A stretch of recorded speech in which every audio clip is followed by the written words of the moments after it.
In this video, I'm going to talk about some lesser known, lesser explored characters on The Sopranos. I was named after Mr. Bobby Darin. Walden Robert Cassotto. I should get a 60-day supply of the platinum. Oh my God! With Walden Belfiore, we only met him a few times, but he definitely stuck out. He took out Phil Leotardo, and he stood up for himself to Paulie. He didn't seem to be too afraid of his elders. Hey, he does that. Sometimes most of the day. Her cat would only sit at the exact corners of the table staring out. Or at the intersection of two walls, staring in. Walden, the fuck kind of name is that for an Italian?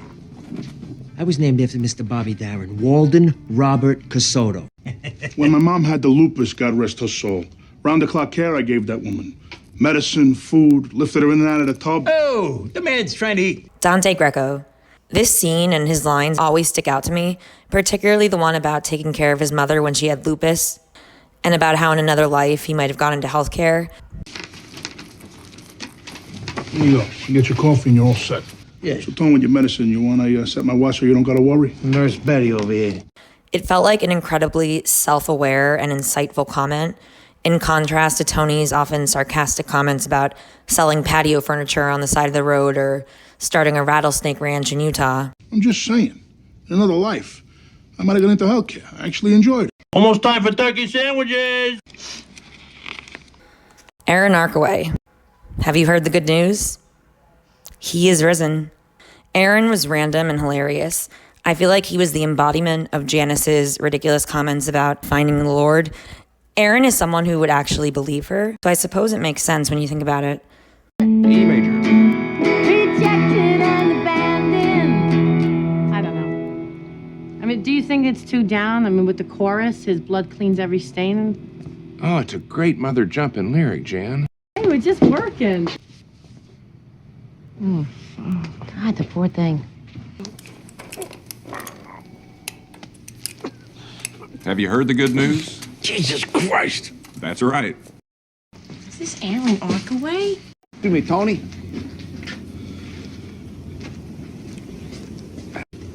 I've been meaning to ask you, I was just wondering about the Sacrimony place. Well, now that Mr. Sacrimony is guilty, do you think I can maybe take him off my route?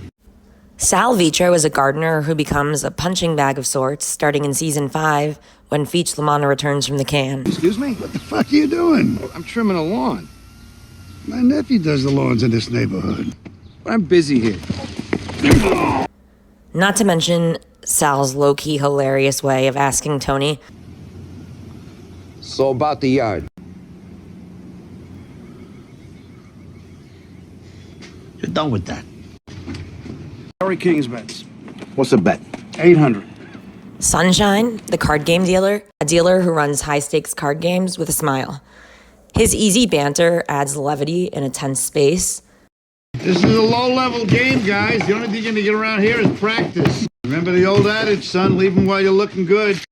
Albie's pretty high up in the Lupertazzi family, but we don't see him or hear from him all too often, except a bit in the last couple of seasons. Balls on this prick to blow up a store. You know that fat cocksucker says I look like the Shah of Iran? I never got that at all. Albie's also funny, I think in an unintentional kind of way. He's definitely among the less impulsive, more level-headed, down-to-earth guys from the Lupertazzi family and organized crime in general. What? Nothing. I agree in spirit, but I got to counsel. This thing should have been done during John's era. They got redundant upper management, bleeds off half the kick. Take out an entire fucking family? Sta a New York. Ci sta una cartina. Strascia tutto quando l'è fissato. Killa un uomo che sta molto accorto. Non esce mai da casa. Corky Caporale was born in Italy, and he's used as a go-between to conduct business, things like the whacking of Rusty Emilio, when the guys from Italy came over to attempt to whack Phil Leotardo, and other things like that. And he also, like Christopher, has a heroin problem. There's the scene in The Ride, season 6, episode 9, when Christopher talks to Corky about his new house, how it's a much nicer home than the one he had as a child, and that Corky will come over and see it. He'll come over around the holidays, and it's just this almost delusion by Christopher, as if he and Corky really have a deeper relationship. Io sono venuto qua con i miei genitori quando tenevo 2 anni. Sei nato in Italia? E a dove?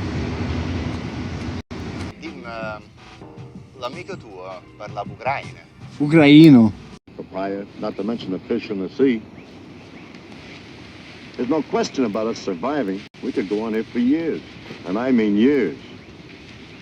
Murf Lupo was in Junior's Sopranos crew, and he was an old man by the time that Junior elevated him to acting capo. Junior often ridiculed him for his poor driving and slow reactions, and Junior eventually replaced Murf with Bobby Baccalieri because Murf had gotten too slow and too feeble-minded. Where are you going? The Schreck's office isn't safe to talk at. The FBI had an undercover in there since January. Or D-Day or something. That's some bad news last night.